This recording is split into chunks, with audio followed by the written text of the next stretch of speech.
Olá, sejam todos bem-vindos ao podcast do Grupo de Estudos de Inovação e Reconhecimento da ARH Serrana. Esse podcast é a conclusão de vários encontros que tivemos ao longo do ano de 2022, misturando momentos presenciais e online para tratar de inovação em RH e reconhecimento de colaboradores. Estes temas se mesclaram ao longo das reflexões. Afinal, a inovação só é bem-vinda e necessária se ela apoia o desenvolvimento da empresa ou de seus colaboradores. Então, hoje vamos conversar sobre formas inovadoras de gerir e reconhecer pessoas. Participam deste encontro Fábio Basso, participante do grupo de estudos e gerente de RH da Marelli, eu, Mônica Calil Pires, criadora de jogos de empresa e facilitadora do grupo de estudos com foco em inovação, e o nosso convidado, JP Coutinho, como é mais conhecido, o João Paulo Coutinho, e que é facilitador, professor, palestrante e especialista em aprendizado colaborativo. Alguns temas que ele aborda: desenvolvimento de lideranças, futuro do trabalho, mindset ágil e transformação digital. Como profissional de recursos humanos, atuou em empresas de grande porte no mercado financeiro e no varejo, como Bradesco e Magazine Luiza, gerenciando diversas equipes e projetos ao longo da carreira. É autor do livro Repensando o RH Ágil, Diverso e Exponencial.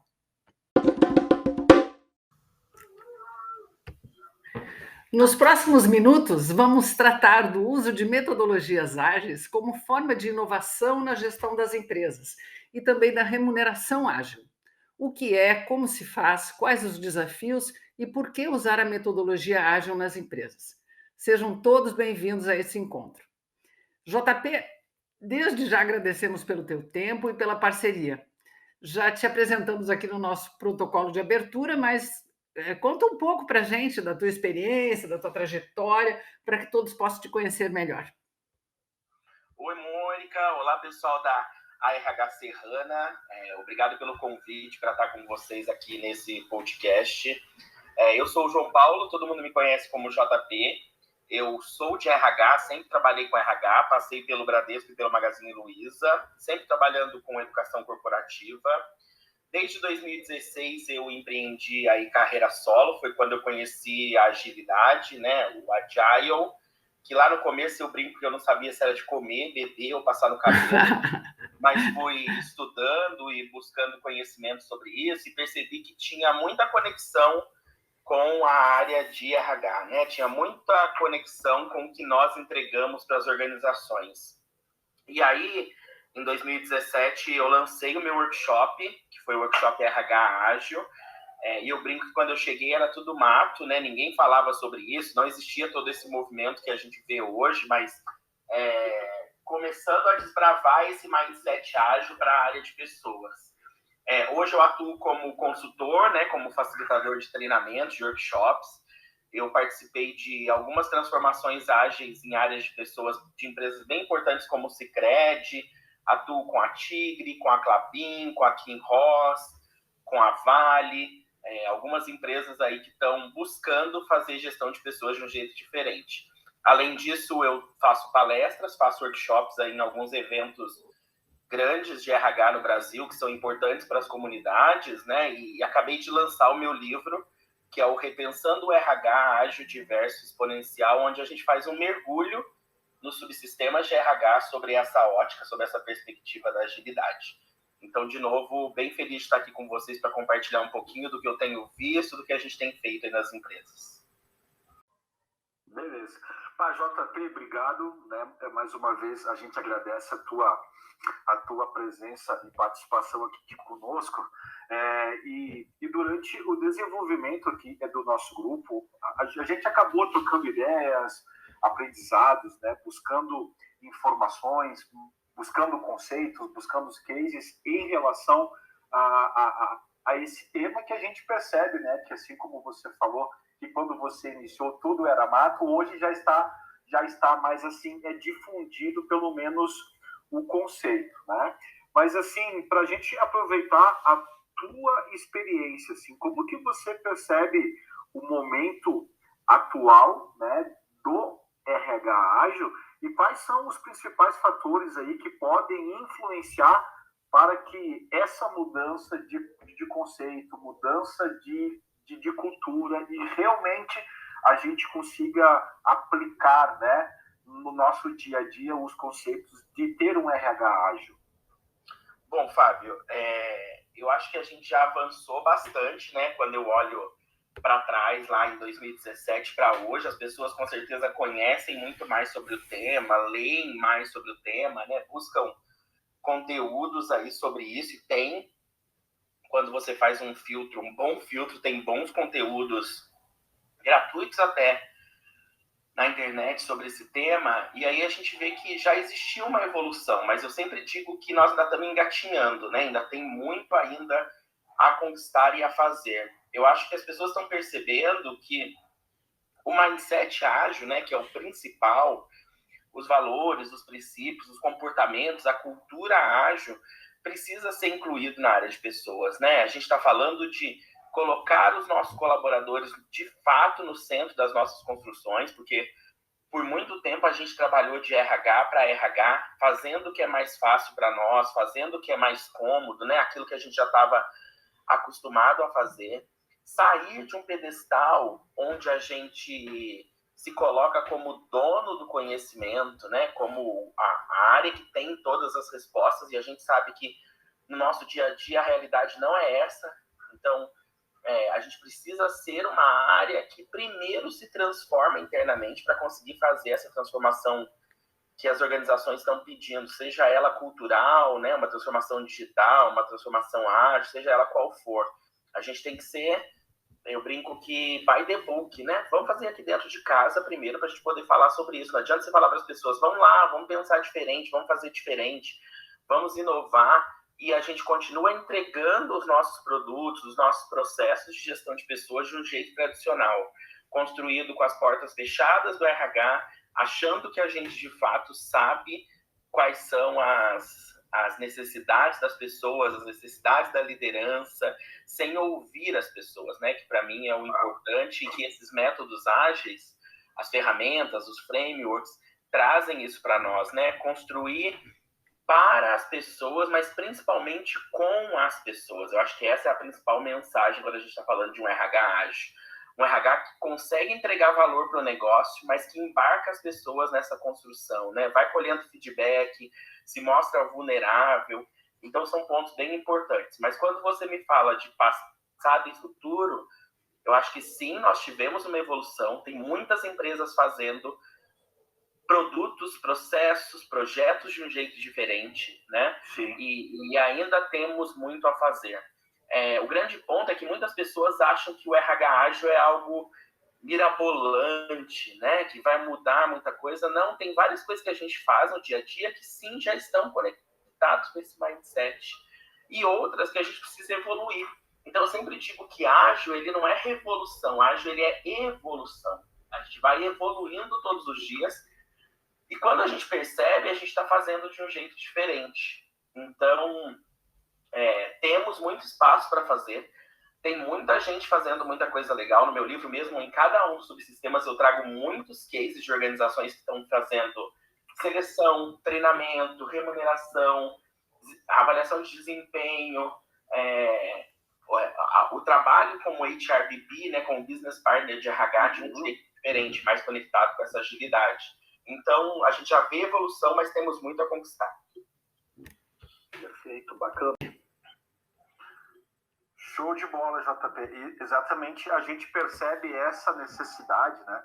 E até quando a gente fez as construções aqui em time, e isso vem muito à tona, assim, que o RH, por vezes, né, falando aqui de nós, acha que tem a receita do bolo e acha que tem tudo pronto. E, por vezes, é tão mais fácil tentar ouvir o que realmente a empresa quer, o que realmente os profissionais querem, né? E não vir com aquela receita pronta.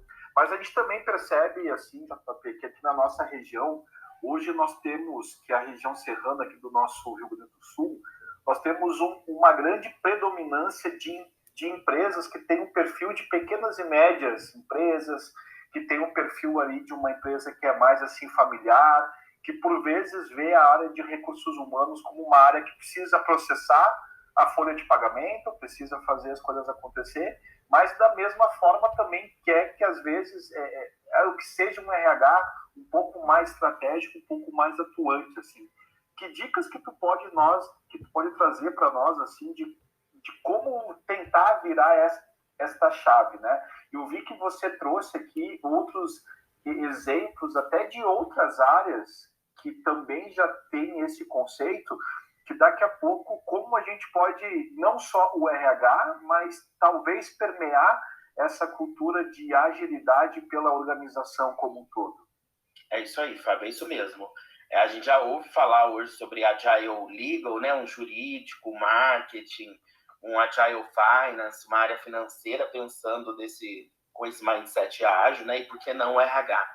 Bom, eu acho que a primeira coisa é a gente entender que não tem a ver com o tamanho de empresa, né? Mas tem a ver com postura da gente, já que a gente está falando que é mindset, então tem a ver com o comportamento da gente enquanto profissional. Quando a gente fala assim, a gente precisa transformar o RH. Quem é o RH? O RH somos nós que trabalhamos no RH. Então, é a gente transformar os nossos comportamentos. Fica muito nessa mística de que funciona só em grandes organizações, com grandes times de RH. Não, eu posso ser eu RH, eu sozinho, eu buscar fazer desse jeito diferente, né? Dando passos aí para essa construção.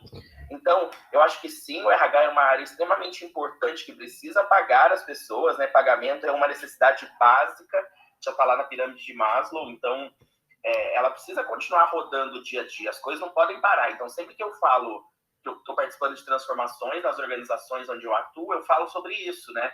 A gente vai transformando com a carroça, com o carro andando. A gente não vai parar de fazer as coisas. Então, esse mês vai ter que rodar a folha de pagamento, esse mês vai ter que as coisas vão continuar funcionando no RH como sempre funcionam, né? Então, eu acho que o grande ponto é eu entender que eu, enquanto profissional, preciso me transformar. Eu, mesmo que eu trabalhe numa empresa onde eu sou sozinho, eu sou o único RH, o RH que assovia, chupa cana, bate palma, tudo ao mesmo RH sou eu.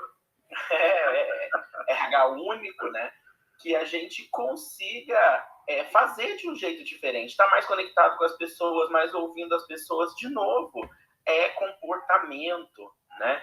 Eu estou falando de ser um RH que ouve, um RH que é mais proativo, um RH que constrói com as pessoas, um RH que consegue ir entregando as coisas em ciclos curtos, ao invés de entregar tudo como um pacote grandão. Então, por exemplo, se está em uma pequena e média empresa, eu lembro que eu, enquanto no Magazine Luiza, né, no centro de distribuição, até em Caxias do Sul tem um aí do Magalu, a gente atuou bastante aí. Você vai fazer uma festa de comemoração do Dia dos Pais. Gente, vamos ouvir as pessoas, o que você quer ganhar, né? Porque a gente já sai comprar. Sempre tem assim, uma lembrancinha para os pais, quem decide é o RH. Não, vamos ouvir o que as pessoas querem, o que é legal para elas. É um passinho, já é um jeito diferente de fazer. Então, de novo, comportamentos que eu tenho no dia a dia. Isso independe se a minha empresa é grande, se a minha empresa é pequena, né? Eu sozinho consigo fazer diferente. E eu brinco assim, muitas das vezes as transformações ágeis, elas acontecem sem ninguém ficar sabendo. Mas, de repente, você vai atuando de um jeito diferente, alguém fala assim, nossa, a Mônica está fazendo alguma coisa diferente. Nossa, o Fábio fez isso, olha que legal, ele me convidou aqui para ajudar, me ouviu sobre a construção. Isso é ágil, né? Quando você coloca o colaborador no centro das suas construções. Então, de novo, independe do tamanho de empresa, tá? Se você fala assim, onde eu tô não dá para fazer, dá. É uma empresa familiar, muito tradicional, faz dentro da sua caixinha, ninguém precisa ficar sabendo. De novo, é comportamento. Bacana. E JP, quais são os principais desafios que nós temos hoje em empresas consideradas ágeis?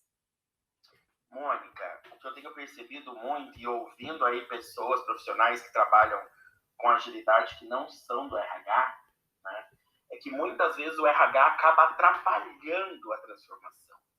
Muitos dos processos, dos produtos, do que o RH entrega, mais atrapalha do que facilita esses momentos de transformação. Que né? tristeza. Então, muitas das coisas estimulam a competição e não a colaboração, porque a Agile é colaboração.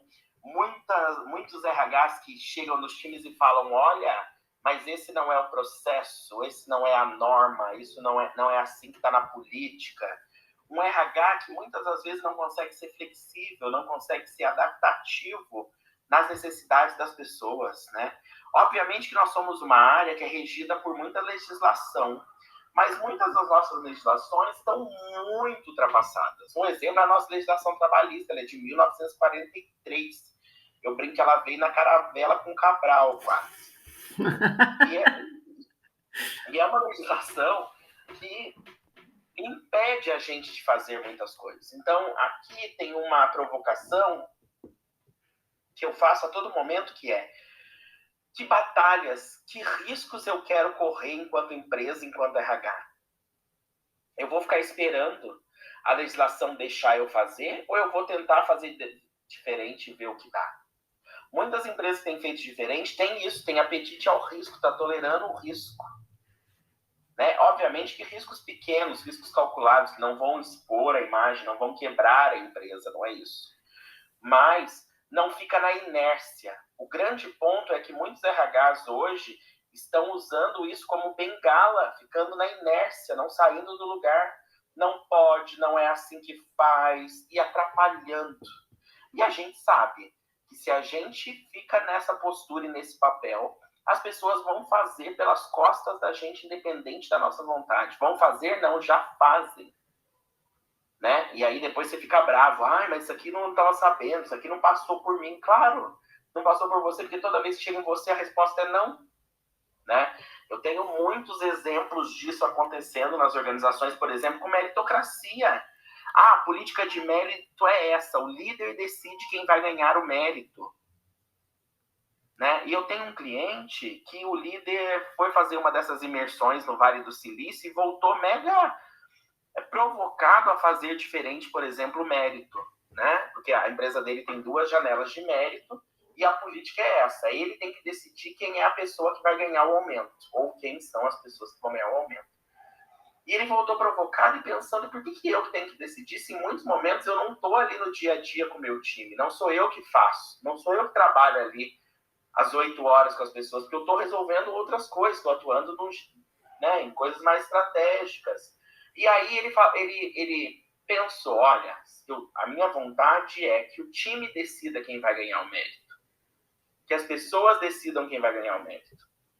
E aí ele sabia que se ele fosse no RH, a resposta era não, não é assim que está na política de meritocracia. Ele tinha uma profissional uma business partner de RH muito parceira, foi lá, contou para ela essa ideia, e ela comprou a ideia com ele e falou assim, vamos testar sem ninguém saber. E aí ele conta que eles reuniram o time numa quarta-feira de manhã e falaram, olha, vai abrir a nossa janela de mérito, e eu gostaria muito que vocês me indicassem quem são as pessoas que vão ganhar o mérito. O valor que eu tenho é tanto, e existem algumas premissas. Não ter ganhado o mérito no último ciclo, passou ali as restrições. E aí, eu preciso que vocês me entreguem esse nome até sexta-feira à tarde, porque eu preciso mandar para o RH rodar na próxima folha de pagamento. Eles contam que eles fecharam a porta, e aí os colaboradores contam que parecia briga de gato, sabe? Eu quero. Todo mundo queria. Mas depois as pessoas foram chegando num consenso, num acordo, conversando sobre isso e definindo quem eram as pessoas que vão ganhar o mérito, quem eram as pessoas que mereciam de fato aquele mérito. E aí na quinta-feira, no final da tarde, antes do prazo estabelecido, eles chegaram com os nomes. E este hoje virou o modus operandi desta organização. O mérito hoje é decidido pelos times e não só pela liderança. O líder apenas valida os nomes. O que eu quero contar aqui, o que eu quero que vocês percebam é, tá vendo que se fosse lá no RH, o RH ia falar não? Então, o grande problema hoje que a gente vê é um RH que atrapalha ao invés de ajudar. E que as coisas acontecem vindo das áreas, vindo dos colaboradores, vindo das lideranças, e depois o RH começa a fazer. Então, um RH muito mais reativo do que proativo. Este já podia ser uma inovação que o RH traria quando a gente fala de remuneração e recompensa. Mas não é assim. Fica preso naquelas âncoras do passado, nas âncoras do tradicional, atrapalhando as organizações. Ele conta que, como aprendizado, ele obviamente prepararia melhor as pessoas para esse momento, para não ter aquele momentinho de estresse, da briga dos gatos no começo. Mas que as pessoas são extremamente capazes de decidir vários desses temas, mas que a gente, enquanto RH, fica preso. Preso para quê? Para se mostrar relevante. Porque a gente tem medo de se tornar irrelevante, tem medo de perder espaço, de perder poder. E poder, eu estou falando aqui de poder de relações. Todo esse jogo de poder e política que existe no ambiente organizacional, né? Então, a gente precisa sair desse lugar. Ser um RH que, de fato, é parceiro, que as pessoas percebam que está ajudando, que está entregando valor. E jogando assim para o grupo, as pessoas também se tornam mais maduras e responsáveis, né? Protagonistas. A gente quer pessoas autônomas, pessoas protagonistas. E uma das tendências, eu acho que a gente vai até falar um pouquinho sobre tendências aqui no final, mas já dando um spoiler aqui, uma das tendências é que as competências de RH estejam cada vez mais difundidas em todas as áreas. E o RH fica como um grande centro de expertise e inovação que traz as melhores práticas de remuneração, que traz as melhores práticas de seleção, que traz as melhores práticas de educação. E não ficar como dono do problema, eu que faço, o RH que faz seleção. Não, seleção todo mundo pode fazer. E a gente traz uma ferramenta nova, um jeito novo. É esse o nosso papel. Isso aí. Olha só, JP, parece que tu tá adivinhando as perguntas que a gente vai te fazer, hein? Mas vamos lá. Tchê, é o seguinte, a gente, quando fala esse conceito de time, a gente percebe que esse conceito de ter equipes mais autônomas, equipes colaborativas, equipes que têm em si esse conceito assim de ser multidisciplinar, dificulta a personalização dos resultados, né? A gente já não consegue saber, esse projeto aqui, o capitão é o Fábio, porque o Fábio não faz mais nada sozinho, né? Isso já não é mais assim possível. E quando a gente fala sobre remuneração, aproveitando aqui os teus exemplos já, a gente buscou um tema que está ainda em construção, que é o tema aí de remuneração ágil, né? Então, assim, no teu ponto de vista, como que tem evoluído essa parte de reconhecimento, essa parte de mérito, né? Como isso está andando junto com essa nova forma, com esse novo jeito de trabalhar e de reconhecer resultados? Então, eu acho que este é um tema de RH que existem poucos avanços, a gente precisa avançar mais aí. E aí você me pergunta, mas como avançar? Também não sei. Né? Nós vamos descobrir isso junto, nós vamos descobrir experimentando, criando e tentando fazer de um jeito diferente. O fato é que, a primeira parte da sua pergunta, né, Fábio? Para que eu preciso saber quem é o capitão do projeto? Hoje é exatamente como você disse, nós estamos trabalhando num mundo mais colaborativo. Os resultados não vêm por causa do líder do projeto, o resultado vem por causa do líder que trabalhou, todo mundo que trabalhou. Então, primeiro, né, a gente precisa entender que recompensa individual bloqueia a colaboração. A gente quer competição ou a gente quer colaboração? Se é ágil, nós estamos falando de colaboração. Então, este é um ponto importante. Há poucas evidências de que a abordagem tradicional de pagar bônus individual com base nesse desempenho das pessoas, e muitas das vezes a gente faz essa avaliação de desempenho de forma anual, né, que está errado também, incentiva as pessoas a trabalharem mais. Quem disse que porque eu ganho um PPR maior eu trabalho mais? Não. As pessoas não fazem essa associação, né? Então, este é outro ponto. A gente precisa entender que o fato a gente precisa ter um bom salário base. Isso é o começo de tudo. Existe muito... Por que remuneração é um tema que está sempre na caixa de Pandora, está sempre na caixa preta das organizações, né? Nas coisas que não são faladas, não são ditas? Por quê? Porque tem muito problema.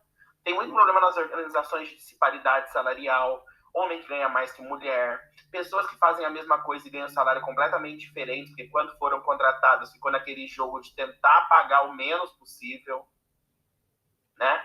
Eu detesto, e falo sempre isso nos meus workshops, eu detesto aquele jogo com o candidato, tipo, o candidato pergunta assim para você, qual o salário para essa vaga? Olha, neste momento não podemos falar sobre isso, mas quero te dizer que está dentro, não sei o quê. Você já sabe qual é o salário da pessoa, qual é a faixa que você vai pagar. Raríssimas as vezes que você vai manobrar ou mexer nessas faixas salariais para pagar mais ou pagar, né, muito mais. Então você já sabe, já tem esse, mas fica sempre nessa surdina, sempre nesse dito não dito. Então, esse é um ponto, né? Eu sempre falo, primeira coisa, pague bem as pessoas. As pessoas precisam ganhar bem para ter as suas necessidades básicas atendidas. Esse é o primeiro ponto.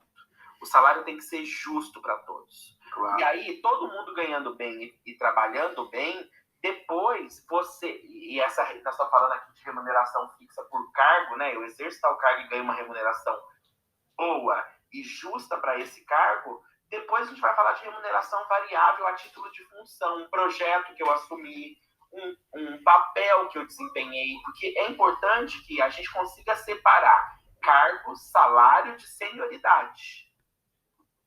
Interessante. Completamente diferentes. Eu, às vezes, sou contratado para ser um analista de alguma coisa, mas que desempenho outros papéis ali no meu dia a dia. Em algum momento eu estou fazendo isso, em outro momento eu estou fazendo aquilo. Só que já parece que está tudo errado, sabe, Fábio? A forma como se descreve os cargos. Então, eu brinco que job description são caixas para a gente estar e não para viver dentro delas. Ela não pode me amarrar. Eu fui contratado para fazer isso, eu só faço isso. Isso não existe. A gente faz milhões de coisas que talvez nem estejam ali no nosso CBO, no nosso escopo, sei lá como diz. Mas o que eu quero dizer é que, assim, a gente pode ir moldando as coisas, né? Então, ter uma remuneração fixa boa e justa e depois ir trabalhando essa remuneração variável. Colaboração não tem mais cargo, função. A gente colabora, a gente ensina, a gente aprende a todo momento e precisa ser recompensado por isso. Num projeto eu atuo mais, no outro projeto eu atuo menos. Não é que eu atuei menos que eu tenho que ganhar menos. Né? Então, o sucesso das coisas acontece pelo todo, pela colaboração. Eu acho que isso é fundamental que a gente entenda, né? E, então, outra coisa que eu acho que remuneração também é importante, fórmula salarial transparente. As pessoas não sabem como é que o salário delas é calculado. Chegam lá na área de remuneração e falam assim, viu, como é que o meu salário é calculado? A gente não abre essa informação. Por quê? Você está falando sobre o meu salário. Só que não abre porque geralmente não tem essa questão da paridade com o mercado. Não está par com o mercado, paga menos do que era para pagar. Então eu tenho medo de falar sobre isso. A gente não traz algumas coisas à tona porque tem muito problema. E se a gente abrir, traz mais problema. Sim. Né? Então a gente precisa começar a arrumar essa casa. Começar todo mundo que entra ganhando um salário justo e igual e depois as coisas vão acontecendo por senioridade, né? O grande ponto é que fica nesse, vou tentar pagar o menos possível. Vamos ver se a pessoa topa. Só que a gente não pode esquecer que nós estamos vivendo um momento de escassez de talentos.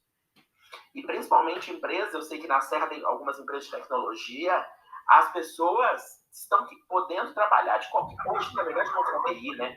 Mas qualquer pessoa pode trabalhar para qualquer empresa em qualquer lugar do mundo. Eu tenho uma cliente que já estava falando, um colaborador meu recebeu uma proposta para ganhar em euro. Eu nunca vou conseguir cobrir. Mas que outras coisas eu ofereço para que ele queira estar aqui comigo, né?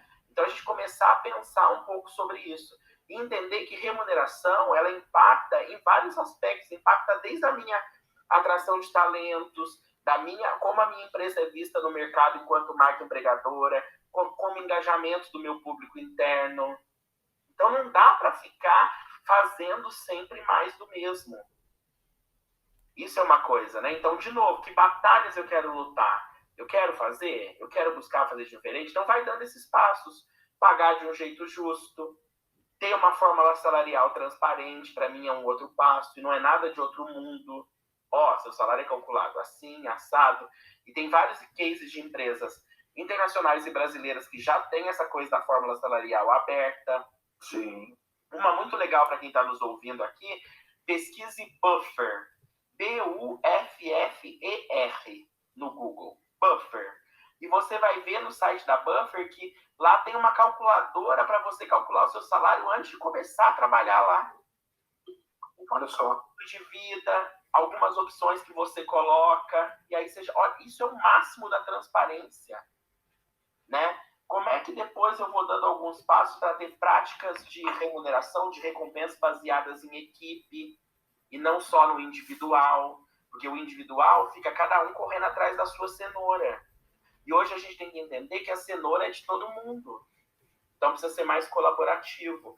E aí tem outras coisas acontecendo, né? Eu não sei, mas hoje existem empresas, por exemplo, que dão para os colaboradores recompensa como ação. Ele passa a ser dono da empresa, uma parte da empresa. Nós estamos falando de Nubank, Porto Seguro, Neon. Os colaboradores recebem, em vez de receber PLR em dinheiro, recebem ações da empresa na bolsa, passam a ser donos, sócios. Pode ver que várias pessoas dessas empresas no LinkedIn estão como sócio. Eu também sou dono. Né? Então, pessoas que têm reimaginado isso.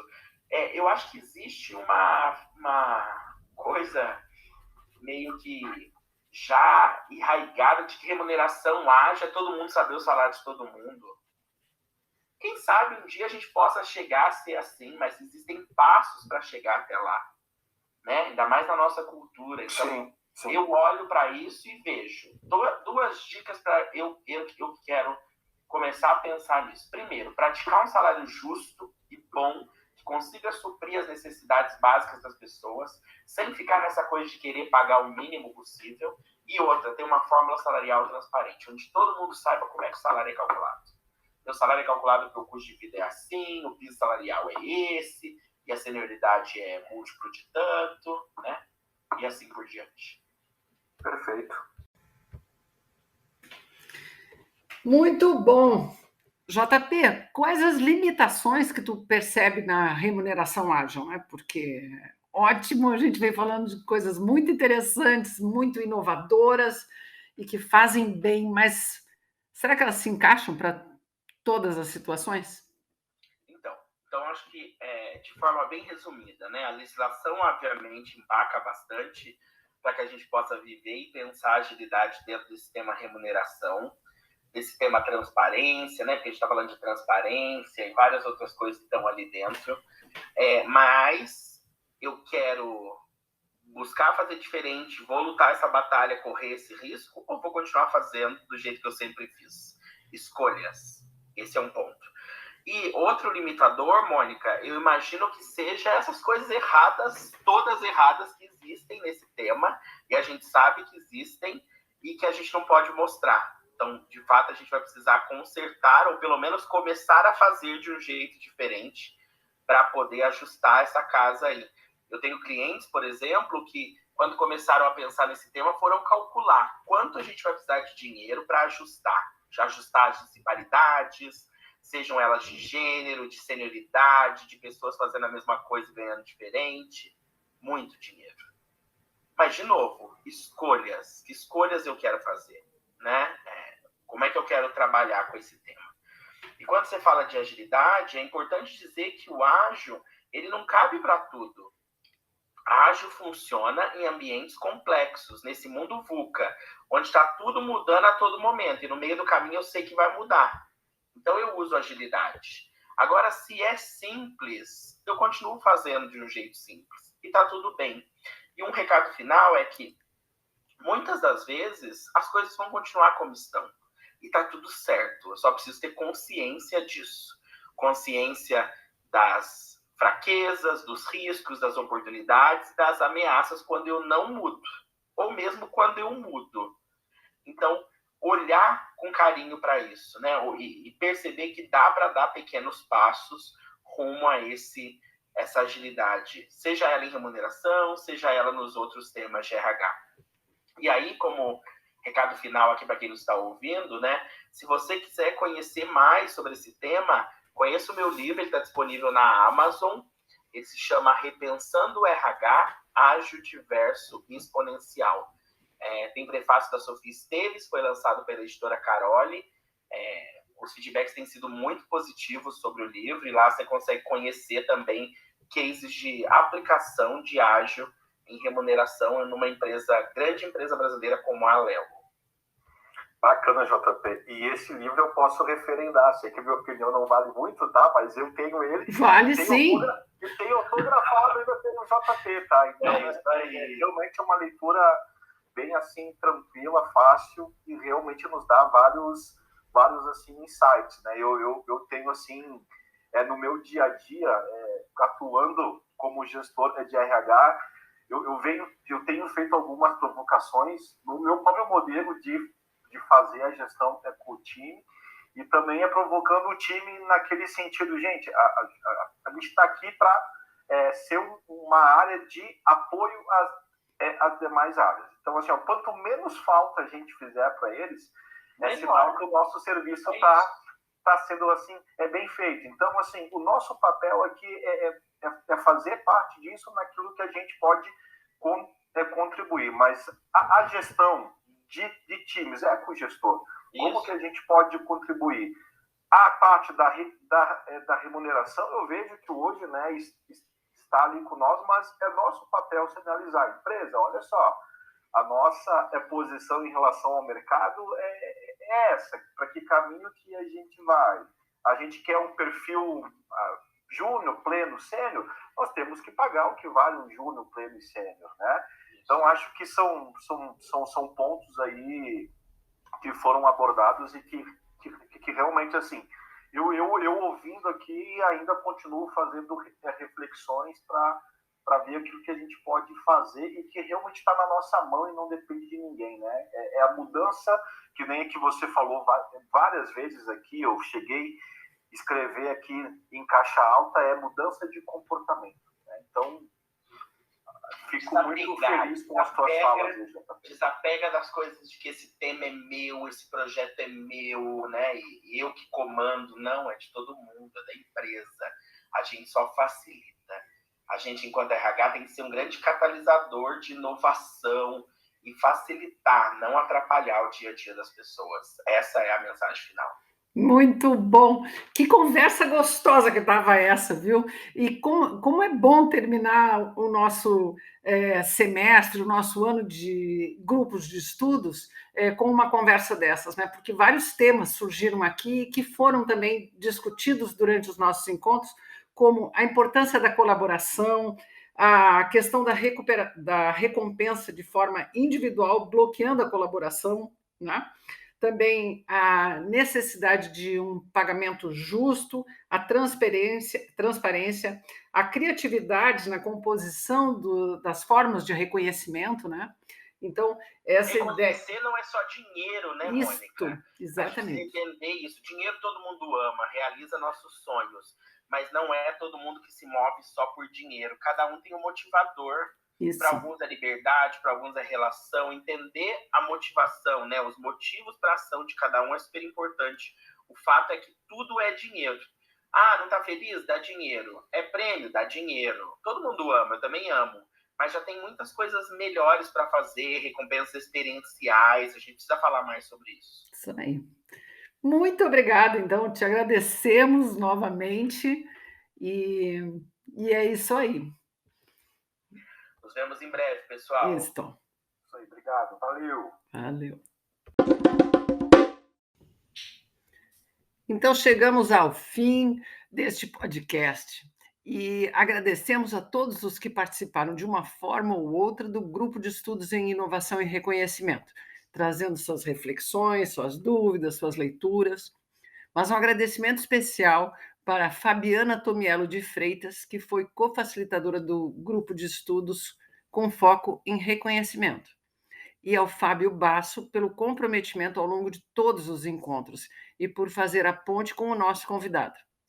JP Coutinho, obrigada pela tua participação, pela disponibilidade de conversar conosco e compartilhar a tua experiência. Finalmente, agradecemos a você que ouviu esse episódio. A ARH Serrana está nas redes sociais. Conecte-se para ficar por dentro das novidades. Tem sempre alguma coisa muito legal acontecendo na ARH Serrana e você e sua empresa podem se beneficiar com isso.